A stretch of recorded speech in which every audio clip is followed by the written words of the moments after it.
Welcome back to a new episode of the podcast, The Body Heals Itself, with me as your host, Jessica Rebecca. If you don't know me, I'm a somatic guide working one-on-one with people with the body sensations, and I am so excited, my heart is so open, and my whole body, to be on this podcast today with my dearest sister, Victoria, from Common Sense. I just had the biggest honor to spend a couple of weeks with her in San Francisco. It was just an incredible time. Like, we couldn't have planned that any better. Like, it just unfolded. Like, I think we were truly in our flow. It was so beautiful, and I had the biggest pleasure to get coached by her, a pleasure coaching, which used to be a big edge for me. It was so wonderful. And we also created a scent together, like my future scent, and it was just the most magical experience to co-create this together and to learn about scents and creating a perfume. So yeah, Victoria is for me, she's like the magician alchemist. But yeah, let us tell us more about yourself, please. Sorry. Thank you for that warm welcome, Jessica. It was a pleasure and an honor to spend time with you in San Francisco, and co-create together and have really great conversations. Very just on like what's on our mind, what's in our hearts. Got to really dive into a lot. So, it was an honor. So thank you. I'm Victoria, and I am a all-natural perfumer. I also call myself a sensory alchemist because I work with the 5 senses, and I'm also a pleasure coach. Yeah, so I work with clients on creating their own custom scent. I also have my own perfumes that I sell on my website, and all of my work is around embodiment, empowerment, and diving into our sensuality and pleasure. I really have to say, like, just so wonderful to be in a space with Victoria. Maybe I'm a little bit biased, but yeah. And I actually thought about this when you said, oh, you're a sensory alchemist. I never realized that we are both working with the senses so deeply. Yeah, for me, like creating and working, especially with like the sense was so amazing. Like, I think sense is something so healing, which is overlooked so easily. Like, it can evoke so many things, and especially when we created together future sense. So Victoria guided me into meditation, like a guided meditation where I envisioned, or like my future self kind of came to me.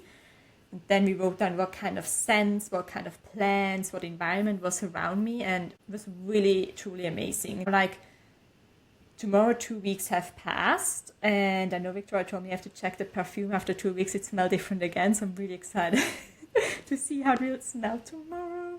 But yeah, the focus of today's podcast is, as Victoria said, we had like so many deep conversation about different topics, as we are both in a big change in our lives with a lot of things. And I think one of the biggest change we both have been through is moving from the corporate world into being self-employed, and especially bringing our gifts into our business. So not just making a business for like money's sake or being self-employed, but it's like a true deep calling we are following and letting our fall unfold. And we're still like in this transition. So what we have been talking about is productivity. Like, we both worked in a corporate job.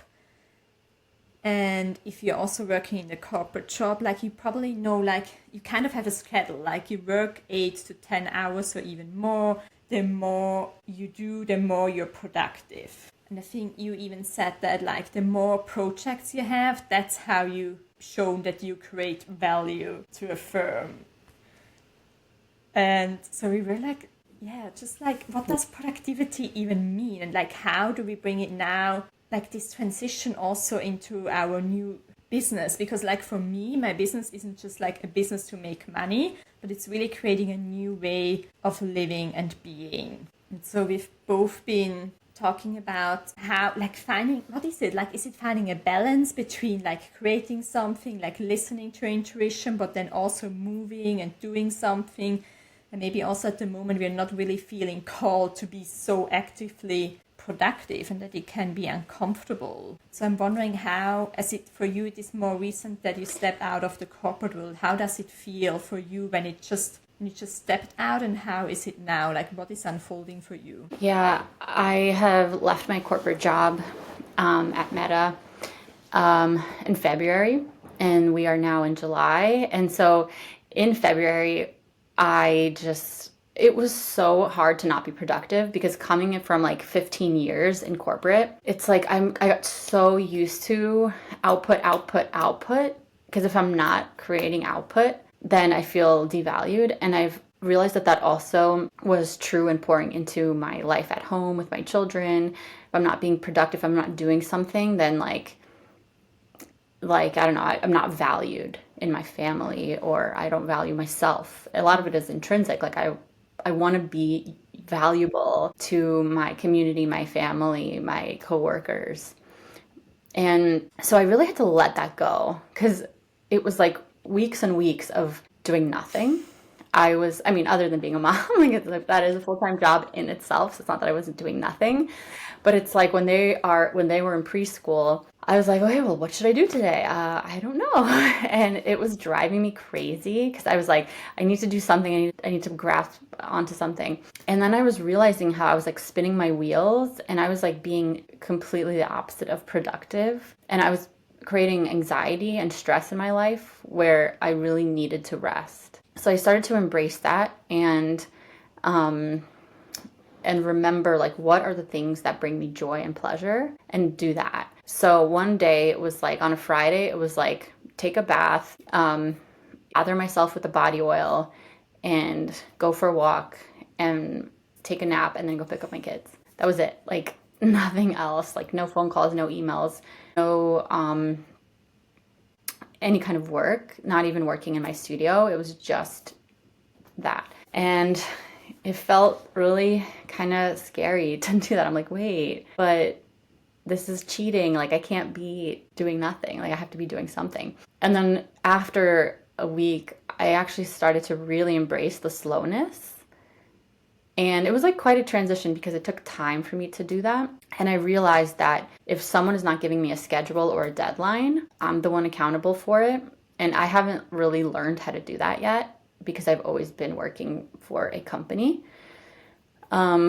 So I started to shift my perspective into like, I am the boss, and like pleasure is my metric. So if my day involves doing any kind of pleasurable activities or things that bring me joy, then that's a successful day, and that'll do. And the more I get into my pleasure and then into my body, things just start to happen. I got a gig. I even had people email me about doing consulting work, like out of nowhere. I started just kind of like selling perfume like on my website a lot quicker. Like things just started to happen. Like the universe started to respond to me once I started to embrace the rest and the pause and entertain the joy in my life, and being present, slowing down, and using pleasure as my guide to live my life. That, especially pleasure as a metric. They should have that on the whoop, like as a KPI, as a metric. And it makes me so happy that you share that. It sounds like, I feel sometimes when you hear about that, like on Instagram or on any other platform, it sounds like, oh, that's like woohoo. But it's so beautiful that you just showed like real examples how it really how it is really, really true. And can it also be that like you truly listened to yourself, like what your body, your pussy and everything needs? Like really deeply, like you didn't follow another strategy from someone else, like doing this routine, like it was really truly what you desired to do. Is that correct? Yeah. I kind of was just like, what do I feel like doing? And after a while, that muscle became a lot more flexed for me. And I was like, you know what, today I want to write an email to my newsletter. And then the next day it was like, I'm going to go on a hike, and I'm going to take some fragrant notes. Like, what am I smelling? Just noticing my surroundings. Because for me, that's work as an all natural perfumer. Like, going out into the world and smelling things and making connections in my brain, that's like my job. And that helps, like, where I pull inspiration. And so, like, that's enough. I was started to realize that days like that are enough. And even though I'm not, let's say, creating something tangible at the moment, there is like a ripple effect happening as I am walking in the world, as I'm collecting information, as I'm listening and finding my own inner voice. Because in that silence, I am actually able to listen to myself, and I find guidance in myself. And then I would have this like thought where I was like, oh, I want to work with this coach.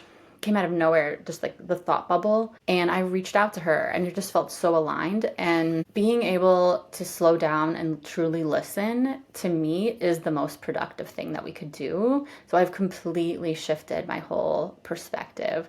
And like some days, yeah, it's hard because I'm like, oh, I should be doing something. But then I go back to like, oh, this is all part of the process. And I get to create my own schedule, and I get to create my own way of being. That's exactly how I want to live and work. Do you feel like, because I know we both like follow or been to events, retreats from like business coaches, like feminine business coaches, and I feel like they all have a bit of different methods or like things they believe in. Like one is like, oh, you should always be like selling or being online. Do you feel pressure from that, or how does that resonate with you? Yeah, like, I don't know. I do sometimes feel the pressure, like, oh, I should be selling my services every day, because that's some of the guidance we got from like one of our coaches you and I worked with. And I think for me, what I've come to realize is there's seasons, because now that I've had long enough time to kind of be in my own flow, I think that there's seasons for like really going out there and selling, but also without intentionality, without having like a clear message of what I want to sell. It doesn't feel right to me to just go out and sell and put myself out there for no reason. So what I've learned is to like, what is my intention? Because right now my intention is to like calm my nervous system and to get inspired and create for the sake of creating and not for selling. I'm not in the season of selling right now. I'm in the season of creating and playing.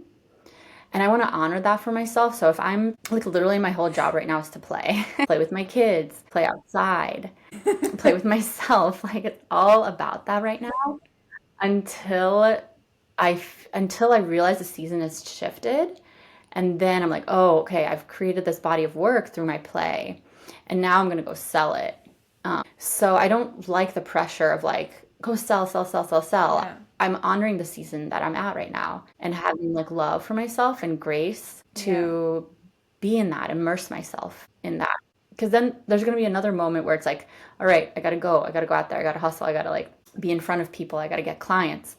But right now in the season of play, I find that clients are more attracted to me, and they just makes like me email like me. curious, because as you just said that, and like shared these other stories, and I know other things from you, like we had also this talk about, oh, there are different ways of how money can come in, like big sums of money. We both experienced that recently, and it wasn't by us going out and sell and be on like how others might teach it.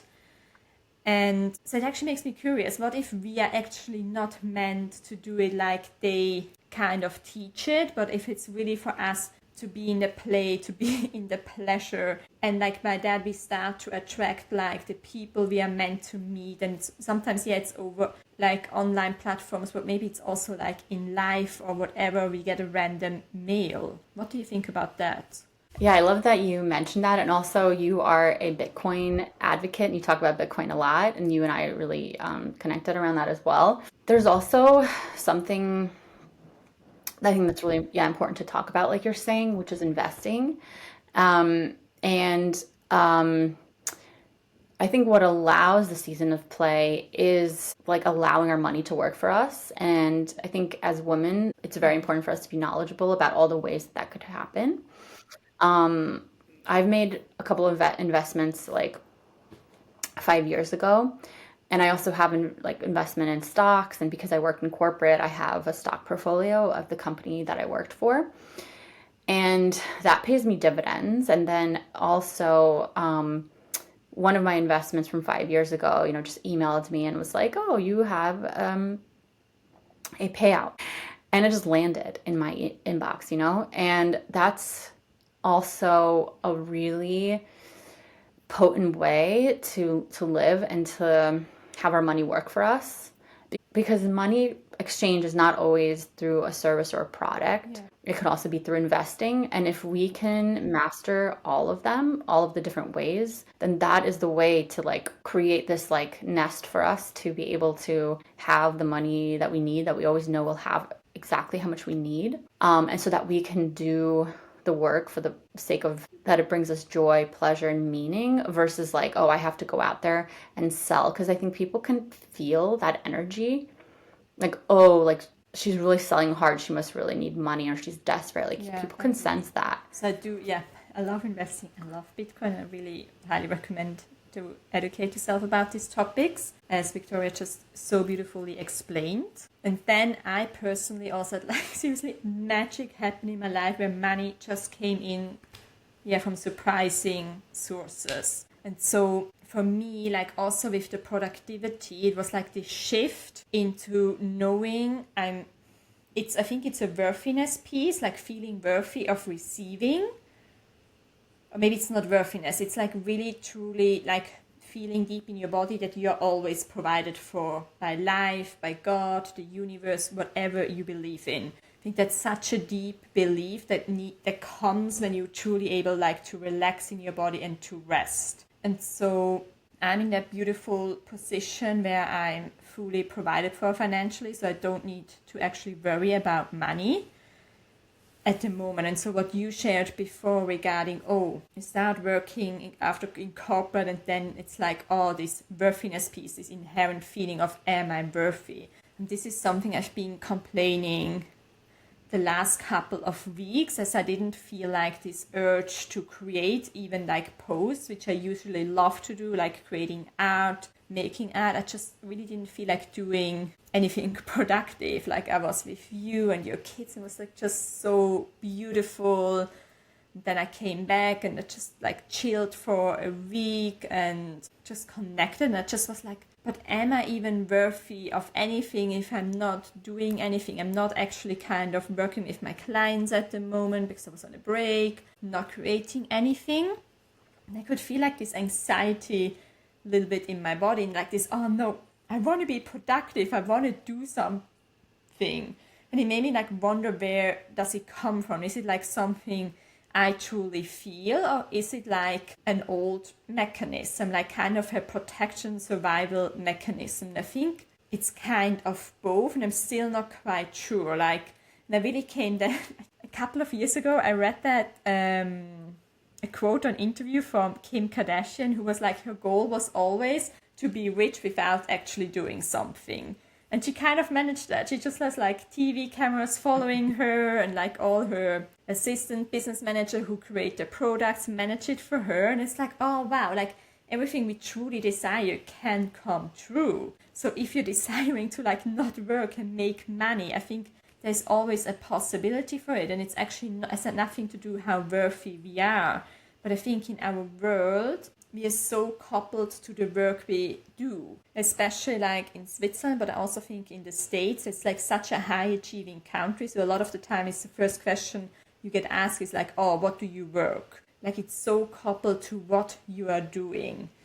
And I think even like I grew up as a woman knowing I could always do anything, whatever I want. And it was actually more frowned upon to be a housewife than to have a career. Like that is my kind of my belief system I have. Like it was never about, I can't have a career, I can't be a CEO of a company. It was never a thought of mine.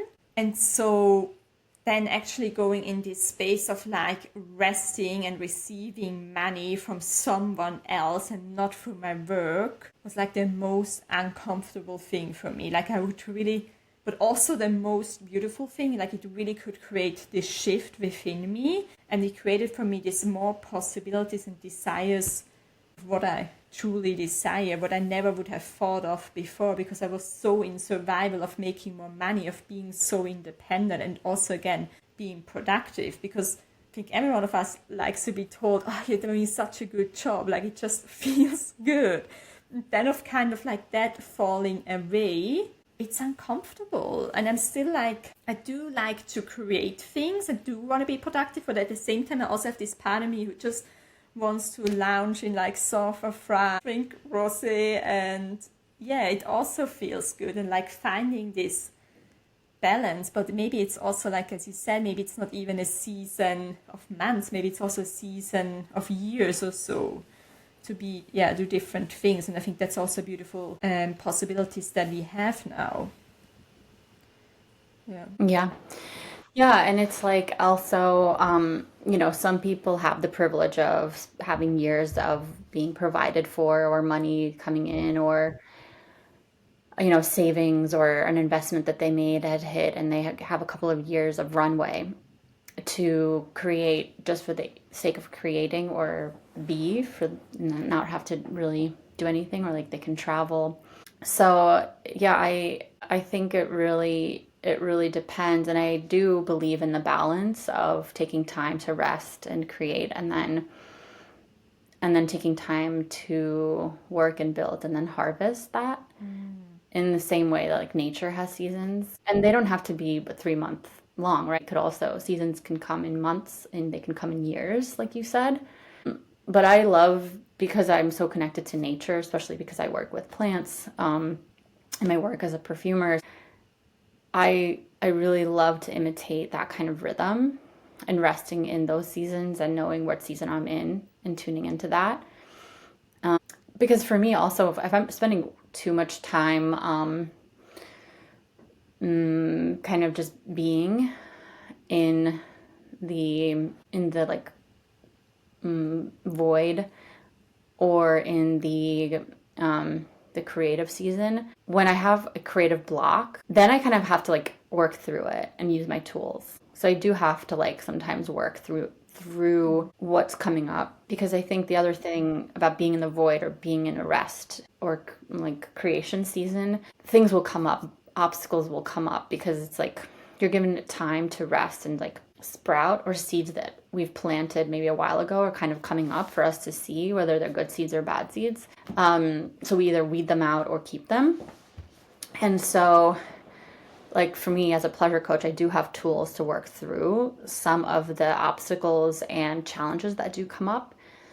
And I also enjoy working, and like, or if we use the metaphor of like working on the land, like, preparing the soil and tilling the soil and weeding the weeds and doing the work that needs to be done, to then be able to harvest the fruit when it's ready. And that fruit could be like the money, or the product, or the output, or the work, or the art that we're creating. Metaphor? Yeah. Not the image, sorry. I do also love to orient myself like on nature and the seasons, and also knowing, even though it might be summer now, it could be that your inner season is winter. It can also last longer, as winter lasts in different countries as a different kind of time frame. I'm still like, when I was like contemplating about this, like I just want to kind of rest, and like I think especially with women, it's our birthright to rest. I think we need to rest more. The more we rest, we can also receive more. Or like, that's my truth, and I feel that to be true for a lot of women. I think especially because for such a long time we have been living in survival. Like when we rest, I think then it's also like maybe more pleasure can come alive, or whatever. And then was also like, if everyone would just rest, there wouldn't be any productivity on the planet, and that can't be the truth either, because it's beautiful, the creations, and to witness other people what they have created, and like again, it's creating value. So being productive is actually something beautiful, I think, if the intention is right. And I think, yes, I just say that, I also think or believe that because we have been in a state of where we've been so I have been in a state where we used to be so overproductive, like I had 2 burnouts. I think then on the pendulum, you need to go to the other side and just like rest, do nothing, whatever, and just like let this all unravel and like really come and like really learn this, because it's so, like as I said before, I think for a lot of people, especially if you worked in a corporate job that was like in a, how do you call it, like a fast-paced environment as we used to work in, we need to learn to rest, because we never like always kind of alert and like coming into that. And then I think, so like this is the first piece, but another piece I think is also a lot of like, there's like so many nervous system calming regulation practices, pleasure practices, this kind of practice, somatic practice, whatever. And I also realized that I probably overdid that as well. Like I was too productive with these practices. Like I used them too much instead of like intuitively listen to what I needed. But obviously we had to learn different tools and practices to be able how to apply them. But I think there can also be an overdoing and overproductiveness with like, oh, it's full moon, I need to do my full moon ceremony. Then it's like, it's summer solstice, I need to do my summer solstice. Like does it truly feel like good for your body and your system? Or is it again something you think you have to do? And I think then it's again like this spiritual productivity. Is it really supporting you, or is it just another, I think it's an avoiding strategy of like avoiding to feel, avoiding to like, rest and really listen to your body. Yeah, how do you see that? I love that you mentioned that, because I do think it is like two sides of the same coin, because we're in a system of always being productive. When we go into like the health and wellness mode, it's very easy to want to be productive there too and do all the breath work and like yoga, Pilates, like ceremony, rituals, like retreats. After a while, you could also burn out from doing that, which is really interesting. And I'm glad you said that too. And I think the real work is like the rest, because it's like the rest is where the mind starts spinning, and that's what we're trying to. I think sometimes we either distract ourselves through working a lot and being productive, like all that mind chatter, or it could be on the other side of the coin, which is through wellness, and spirituality and through health, like overdoing it on the exercises, on the breath work, etc. So I 100% agree with you. And it's like the thing that people I think find the most struggle is in presence and just being in the moment and resting, because we either want to like do the future thing, which is like work out and that we could reach the goal that we want to reach, or it's like, did I do enough breath work? Did I do enough rituals? Like, did I read enough books? It's like you're chasing these goals, which is also distracting you from the present moment. Because I find myself that when I'm in the most alignment, I'm the most in my like creative zone. And that's by being in presence. Because one of the things I was going to mention that you said earlier, like if all human beings, all we did was rest, like nothing would happen. We won't have roads, we won't have buildings, we won't have companies, because people will just be chilling. And I truly don't believe that, because as humans, I think we're wired to create. I don't think we're wired to be productive. I think that came as like an output of just the systems that we're in. But truly, when we are truly in alignment as human beings, we are creators. And so we're wired to create. Like my children, they don't have the programming yet. So they're constantly building. They don't sit there and rest and watch TV. They're constantly building. They're either using Lego or tape or cardboard, wood. They're like that's what we do in their natural essence. We are creators. So we'll always create. But I think when we don't have to worry about being productive, we actually get to create what is from our hearts. Yeah. And then that's a beautiful world, I think, that we can live in. Yeah, and paying attention to that. So beautifully said. There are so many thoughts I want to address. Like, first of all, like also with, I want to go into a bit of tech, AI, and the future, but there was something, because it just like, I don't know, like I feel like, so we have been in this state of being productive at work and everything, like not me, but like as a society or in the world we live in. And I feel like now, like there used to be yoga and meditation came more to the forefront. So it's again, you kind of do something very strictly, like also meditating. It takes a lot of effort, I think. Like it is discipline, it's rigid. And then you have now breath work, which is a huge trend, I believe, in Europe as well as in the States. And I again think it's so... like it's always about breathing harder, breathing more. And for me, it actually is in the same pattern of being, of this achieve. Like for me, productive goes into like achieving. And so like this breath work, oh, I need to achieve something. It's kind of, I feel like the same energy behind it, and it feels to me very masculine rather. Have you like thought about that, or what's your thought on that, or just in general, like On this, breathwork specifically? Because what I think is like, yeah, what I said right now, like this breathwork or yoga meditation, it's all very strict and disciplined. It's again like, I feel like it's very productive. Oh, you need to do this yoga pose, you need to be able to this kind of breathwork to get to this level, or also like cold plunges. But I feel like then like resting and being more in the feminine is still not advocated. Like when it comes to like feminine, it's advocated that, oh, more female women are CEOs and everything, but more this rest way, which we talked about, I feel like it's still not very publicly spoken about, or there's like not a lot of awareness. Yeah, I mean, it's not sexy to be like, I'm in my rest season. Like people want like, people are inspired by ambition and drive and, you know, creation, production. And if you're kind of like, you know, there's no awards for resting. There's no awards for taking care of yourself. There's no awards for breathing right. There's no awards for going on a walk, for smelling roses, and you know, in the middle of the day. So, because I think we live in a society that's so extrinsically motivated, there is no reward for rest. So we tend to focus on how do we reward ourselves, and where do we get rewarded? And it could also be like, I have completed 100 breathwork sessions, like the same thing, right? It's like, and even though you are sort of in a restful state when you're doing breathwork, so I think there's benefits to it for sure. I believe in it, but I also believe in like, what would it be like if you were just doing nothing? Like silent meditations, for example, like if you didn't talk or do anything for 10 days, like you get to meet yourself, you get to meet your voice that is very critical. You get to meet all the different voices in your head that tell you you're not enough or you're not productive enough. And that is really hard to face. And I think that's why it's so hard to do. And we could distract ourselves with sound baths and breath work and classes and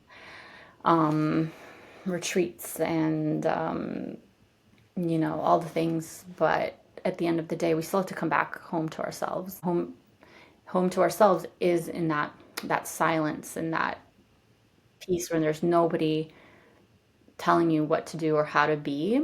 Yeah.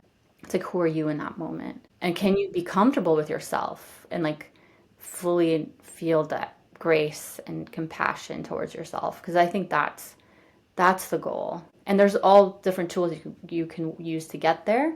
But it's like, if you're not at peace with yourself, like anything that you do is not really going to benefit if you're not finding time to be with yourself. But I also think that when it comes to meditation as well, maybe this vinyasa, like 10 days silent, I feel like sometimes it still has the energy of like achieving it. Like it's an accomplishment, and they're actually not facing their parts or the inner critics, but they actually try to get rid of it by quieting the mind instead of being with it. And so I think then it's like when they're out in the muggle world or whatever, they get annoyed at other people or whatever. And I think that's not the goal of being in stillness with oneself, like truly. But yeah, I think there are like different aspects to that. But yeah, just want to say, they haven't seen us rest, then they would make it sexy. They don't know how we rest. Oh my God. Yeah, I agree. Maybe we should make a video about that. Like, oh, you can't really make a business out of resting. Maybe that's why it's not really in the trend sector, kind of. But I was thinking I can just create a room where you come and lie down and rest together. But yeah. Another thought that crossed my mind was actually, or something I hold a big vision for, or I truly believe in, is now the shift that is happening with AI and all like the technologies, robots. And I'm so excited for it if it is used in the right way, because I truly believe a lot of tasks humans are doing now, they will fall away, and robots, AI will take that over. So I think this will create more space for people to actually rest and create human connection again, because they're not tied to their computer writing a mail, or analyzing or whatever. Like there's so many things they can do, and we don't fully see the potentials of it yet. I know a lot of people are like so against it, but I truly hold this big vision that then people can truly come back to themselves, because they finally have more time. Instead of always hustling and chasing, they can learn to rest, go into nature again, create, because I really think like creating a connection with nature is creating a connection with oneself. So I was thinking if you thought about that, or have some thoughts on that. Yeah, I love that question. Yeah, I've been in the tech world for 15 years as a product designer. And just as the AI started to come through, I started to think about what will my job look like in 10 years? I mean, if I continued working in product design. And the first thought that came to mind was like, oh, like all of the remedial tasks or the redundant tasks that I have to do will be taken care of. So I can use that extra 2 hours that I would spend in the day of doing tedious like production work. And I could use that for creation. So there's like one benefit, and that's just a simple one. But what I'm actually really excited is how AI could change the landscape of how we do business. Right now it's helping us like, maybe like edit an email or set up funnels and things like that in a really quick way. And I think that could be helpful. Basically, like anyone can start a business now because of AI. It just makes it so much easier. Like AI can tell you all the steps of how to start a business. You do it, and then you create the structure that you need based on like what type of business you're creating, and AI can help with that. But in many ways, it's also helping, I think, change the landscape of how we do business and where do we put our time. And I think with AI taking over some tasks, for us, we can focus on the work that we actually love that AI can't do. Like, for example, this morning was the first time I got a client from ChatGPT. They searched for a gift for their wife. How cool is that? And I came up with the really? results. So that's so amazing. Yeah. And I didn't expect that because I thought they found me on Instagram. So that really changes the landscape because like, I feel like I don't really have to go out there and do that much PR or anything like that. Like, if ChatGPT can recommend me to all the right people, like AI is doing the work for me and finding my my audience. God, that's so cool. So I don't have to do anything. I just have to exist. Yeah. So I just get to exist and do the work that I love, and AI will bring me clients. And so I don't have to worry about like doing a lot of other things that I feel like I don't really want to do or that don't feel good to me. Like, some people maybe do a lot of PR and go out there and things like that. And it's in their pleasure and they enjoy that. But then for me, where I really thrive is in creating and being with my art form. And so that will change the landscape of how we do business, which will allow a lot of creatives to, I think, thrive in that kind of environment. And then that will also then create a system for payments, and that could also become a seamless thing. So I believe there's a lot of benefits. And so, for example, because AI brought the client to me, AI can't do the work that I do. Yeah. So I get to do the work that I do. Like the work that I did with you, with Scent, like AI can't do that. So I get to do what I love, and then AI takes over the rest. Yeah. And I'm okay with that kind of landscape. I don't have to go out there and like find my audience on Facebook or Instagram. I can do the things that I love best, which is like in-person events and my art. And if I focus on those two things, and AI could do the rest without me doing anything, lifting a finger, like what an amazing life is that? What an amazing business is that for me? That's so cool. Yeah, and I think it's so important that we have these discussions and see, like, really, I think it's so important that as a collective we hold this kind of vision of how the future can look like when it comes to AI and tech, because I know there's so many people who are so afraid of it. They see so many drawbacks, and I think we need to come back into the heart, the pleasure in seeing, how can it support us in that? And I think that's why, like I said before, like this human connection piece, like all these businesses, I think they will thrive in the future. And I think the future will look so beautiful if we hold that collective vision together, not buy into the fears. Yeah. Yeah. Yeah. I agree. And I do think like, yeah, there's like the downside of it taking a lot of different jobs, including, taxi drivers. I was talking to a taxi driver that, or a Uber driver that was, concerned about their income because of the robot cars and things like that. And, engineers losing their jobs, designers losing their jobs, and other, like, all other professions, copywriters losing their jobs. So yeah, there's a lot of, I think, shift happening in like what kind of jobs are going to be more valued in the future, like when our children grow up. And I truly believe that it will be in the creative sector, whether it's a content creator or someone that works with their hands or creates or builds.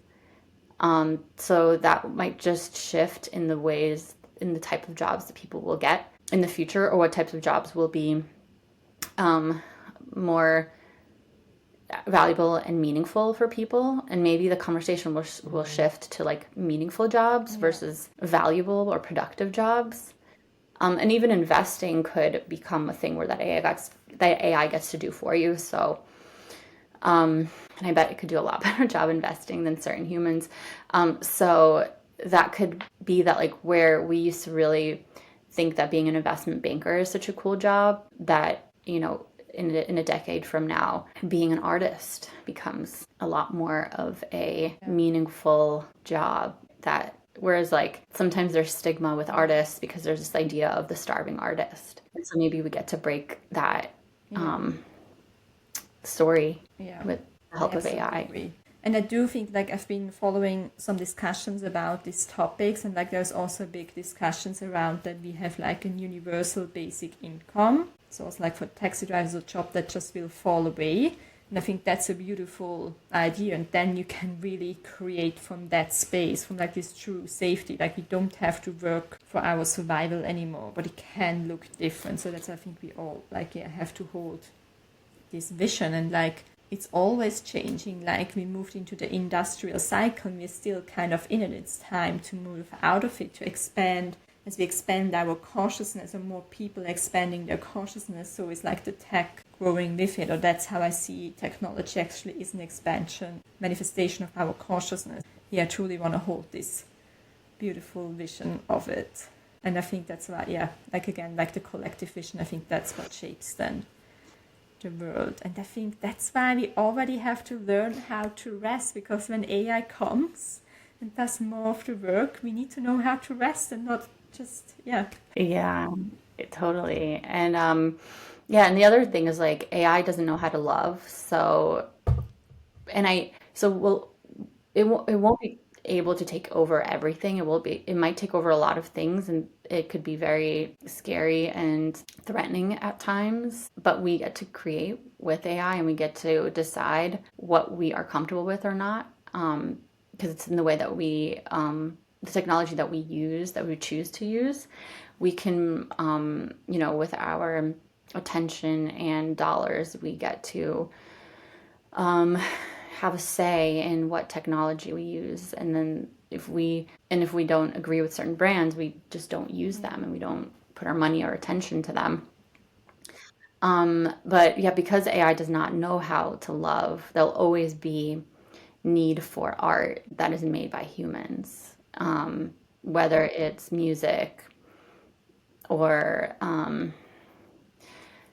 shows, because I know AI could like make a cartoon, and it could produce music, but it just like it can't do it in the way that we can. Like that, like I truly believe that there's heart missing from the art that AI produces, and so there'll always need to be that human element, because we truly are a very special species and we cannot be replaced. So I'm not worried about that. I think like as you said before, I think it will give more time to the creative, the artist way of being, who got to be truly every one of us humans are. Even if you think, oh, I'm not an artist, everyone of us is an artist, because an artist creates and we're all creating. And so it comes back to that. Yeah, I'm very Yeah, like something. Sorry. I just want to say Okay, I'm very curious to see go ahead. how it will look like. But yeah, for me, it's important to hold this vision. And I think also, as you said before, like even when you talk about it, I could feel a little bit of anxiety coming up for me as well. So it's so important to allow, like, see, not allow, to be aware of, oh, there's anxiety and not get into the mind and buy into the fear. But come back into the heart, the body, and truly come like listening to this kind of conversation, how beautiful the world can actually look like if we embrace and co-create with these technologies. And yeah, that's a big desire of mine, that we can have these conversations. Yeah, I love that.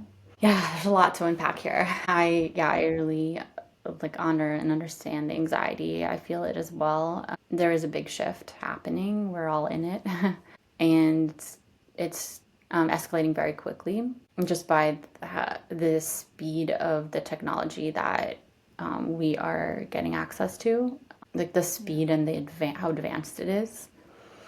Um, yeah, and I mean, we all have a voice. We all have the ability to, yeah, hold the vision, speak up for what we don't Yeah. agree or disagree with.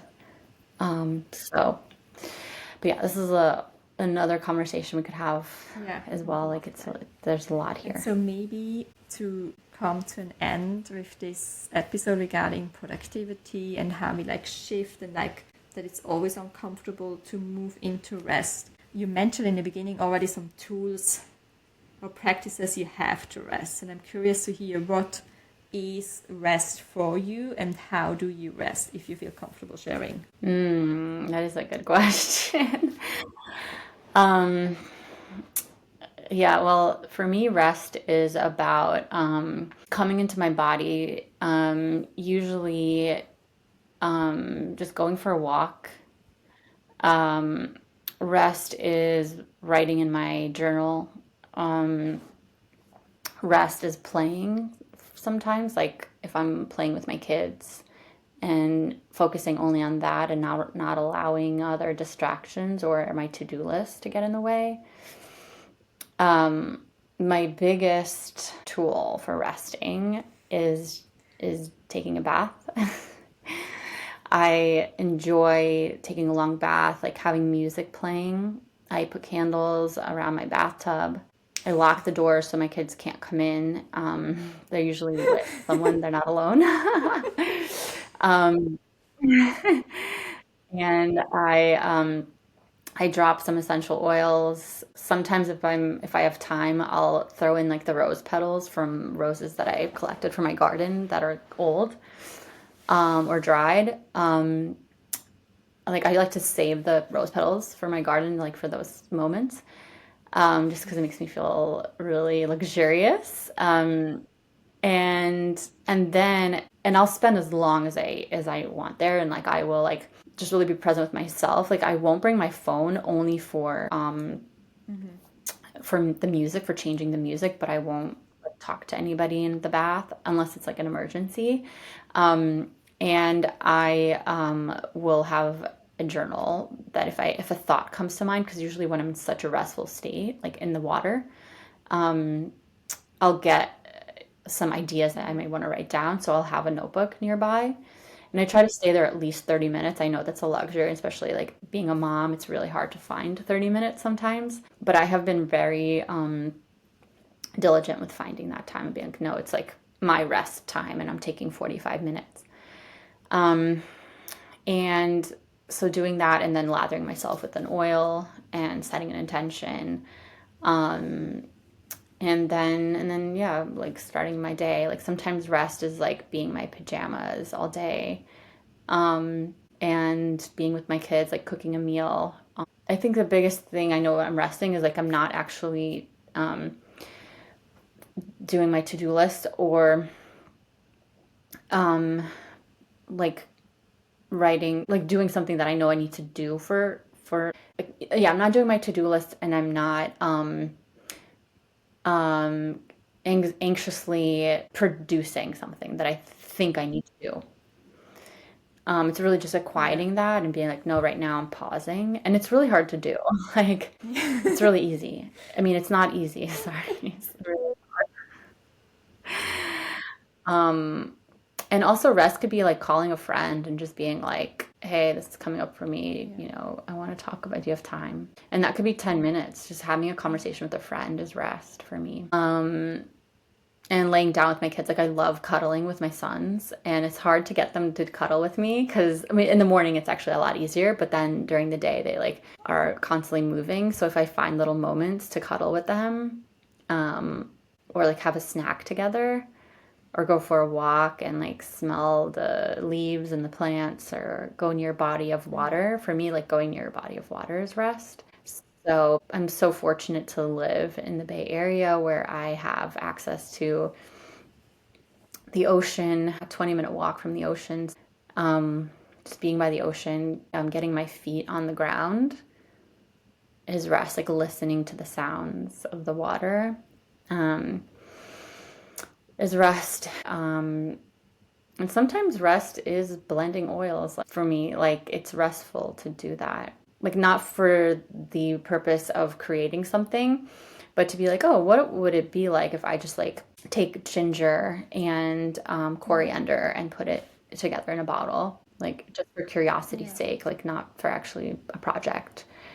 So yeah, these are the ways that come to mind Yeah. where I'm like, when I'm doing those things, I know I'm resting. I think it also comes to like, because when I think of rest, or for a long time when I thought of rest, it was always for me like really do nothing, just lie there without anything, like this kind of like stillness part maybe. But I think rest is for everyone something different. So I know of people, they rest when they listen to a podcast or they learn something. So I think it's so important to find out, oh, what does rest feel like for you, like, and also being, I really encourage everyone to play around with different things to get actually uncomfortable. And I think that's when we find true rest, is when we get like uncomfortable, like, oh, I actually need to cultivate that more often, like sitting on the grass outside looking at the leaves or looking at the ocean without any distraction. But I think, yeah, it comes really just back to that you do something for yourself without distraction. Yeah. Maybe. Yeah. Yeah, like I guess for me, like I can't just like lay down and take a nap. And maybe I'll get there eventually. But right now it really is just Yeah. to be present with the elements and not be distracted Yeah. by my phone or I my think for to-do me, list. also like a big thing is actually sometimes I do love a good nap during the day. Like I can't do it every day. No, never can do it every day. But when I have days where I feel like, oh, I can take a nap, that makes me so happy. I love that. Like really this 15, 20 minutes naps. Yeah. And sometimes for me, it's really also just watching, like enjoying other people's art, like watching a Netflix series and like really loving, enjoying the art these people created, or like reading a book. That's like a big thing for me. And another thing that actually came to mind was, as I'm talking to you, the scent alchemist. For me, scent is a big part of resting. Like I love my vanilla candles and I love my lavender essential oil, or like vanilla, lavender and vanilla essential oils. Like this for me is rest, like the different smells. Yeah. So yeah.